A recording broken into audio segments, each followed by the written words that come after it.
Hello everyone, how is it going? Welcome to one more video here in the Fluent English channel. I am teacher Gabi and today we are going to study about the sounds of the English language. Are you ready? Hoje vamos falar sobre fonética, mais especificamente sobre os sons dos verbos regulares no passado. Então, a gente vai ver como é que fica o som daquele sufixo ed, seja no simple past, seja no particípio que a gente usa no present perfect, no past perfect, entre outros tempos verbais. Vou deixar aqui nos cards para vocês um vídeo que já tem aqui no canal falando sobre o simple past. E lá eu explico mais sobre a formação dos verbos regulares no passado. Por exemplo, o verbo work, trabalhar no presente. Se eu quero falar que eu trabalhei, é I worked. Então fica aquele ed no final. Só que a gente não fala worked, com esse som de E e D. A gente fala worked, com som de T. Que esquisito, né? Pois bem, vamos ver as possíveis pronúncias que esse som do ED pode ter, porque ele vai variar. Antes de começar a te explicar como isso funciona, vou pedir para você se inscrever nesse canal aqui, caso você ainda não seja um inscrito, e clica no botão de sininho para você receber as notificações do YouTube sempre que a gente postar vídeo novo por aqui. Já se inscreveu?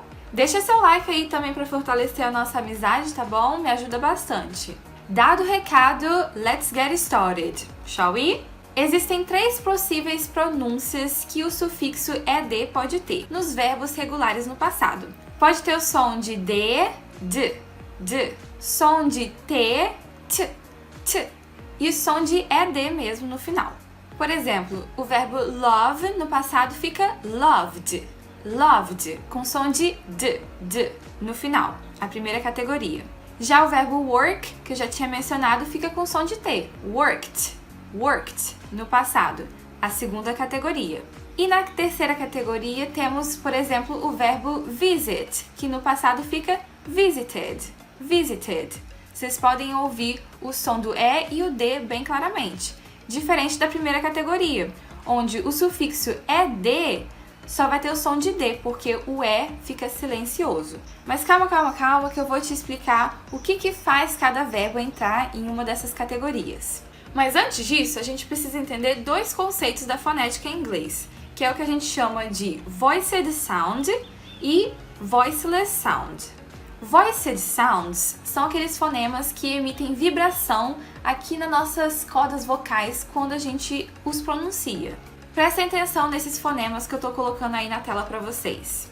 Agora pratique comigo o som desses fonemas com a sua mão aqui na garganta, ó, passando pelas suas cordas vocais, para vocês senti-las vibrarem.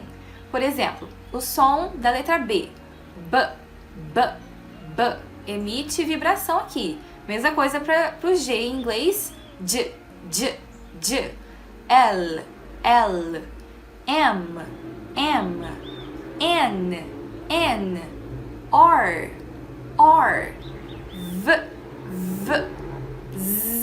Z. Todos esses fonemas produzem vibrações nas nossas cordas vocais. Ok, Gabi, mas por que isso é importante? Porque os verbos que terminam com esses fonemas, dessas consoantes em inglês, eles vão ter o som do D, a primeira categoria de verbos regulares no passado.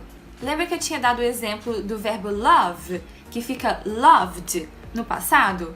O E fica mudo? Eu passo do som do V direto pro D. O E fica mudo. Não vai ser loved, e sim loved. Por que isso acontece? Porque no verbo love, o último fonema é do V. Então, vocês podem perceber que o V faz uma vibração nas nossas cordas vocais e, por isso, ele se enquadra na primeira categoria. O verbo limpar, clean. Ó, coloca a sua mão aqui nas suas cordas vocais e faz comigo. Clean, som de N no final. Faz as cordas vibrarem, então no passado vai ficar cleaned, com som de D. Cleaned. Agora vamos estudar aquele segundo conceito da fonética, que é chamado de voiceless sound. Voiceless sounds são aqueles fonemas de consoantes que não emitem vibração nas suas cordas vocais. Vou colocar aí na tela para vocês os voiceless sounds e eu quero que você pratique aí comigo, colocando a sua mão aqui na sua garganta para você ver que não emite vibração nas suas cordas vocais quando você emite esses sons. Olha o som do P. É só um ar passando, não tem vibração. Vamos continuar.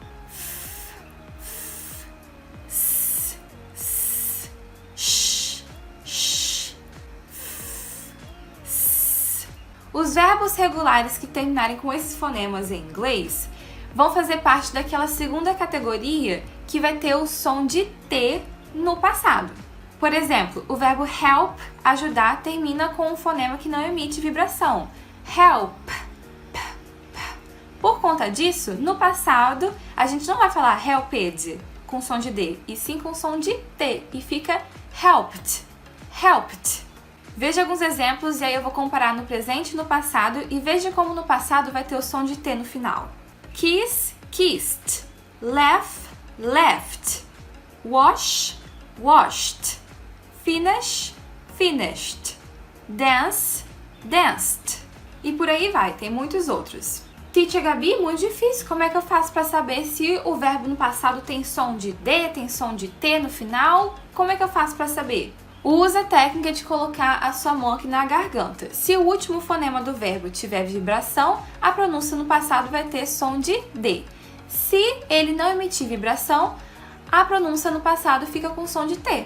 Lembrando que isso serve para os verbos regulares no passado, porque os irregulares não seguem um padrão. Às vezes eles ficam diferentes, às vezes eles continuam da mesma forma, por isso a gente tem que estudar e memorizar os verbos irregulares, mas os regulares são mais fáceis porque seguem essa mesma regrinha, o mesmo padrão. E por isso eles são mais intuitivos também.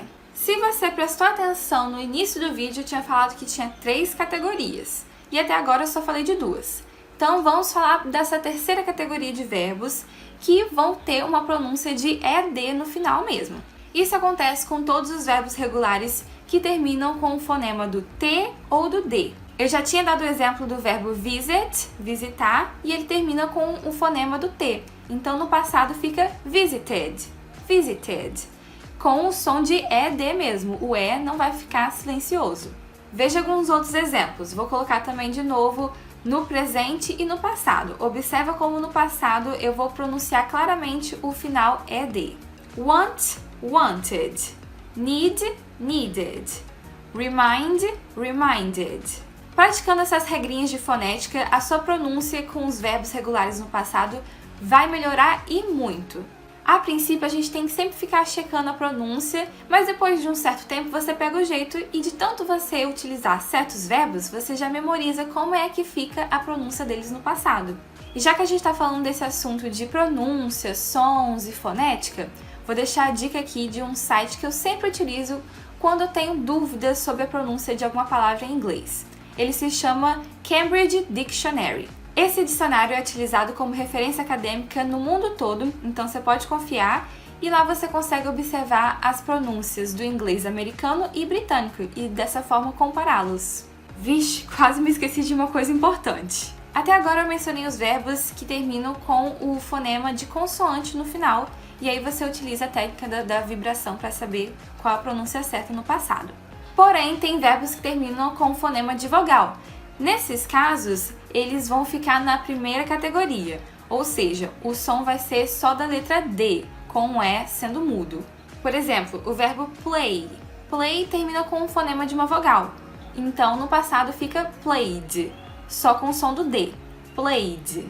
Isso acontece em follow, que fica followed, enjoy, que fica enjoyed, try, tried, e por aí vai.